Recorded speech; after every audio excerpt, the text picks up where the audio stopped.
నుంచి కృష్ణుడు వచ్చాడే వచ్చాడే కృష్ణుడు వచ్చాడే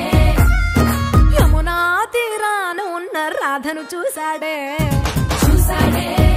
రాధను చూసాడే ఫ్రూటులేని గోపాలుడే సుట్టు వేసే భూపాలుడే మీసమొచ్చిన పాలుడే మాట వెంట పడిపోవుడే కటిక చీకటిలో కన్ను పడతాడే వెన్న ముద్దలని వెంట పడతాడే కోల చేస్తాడే కాలమేస్తాడే మాయలోడు వీడే హై బృందావనం నుంచి కృష్ణుడు వచ్చాడే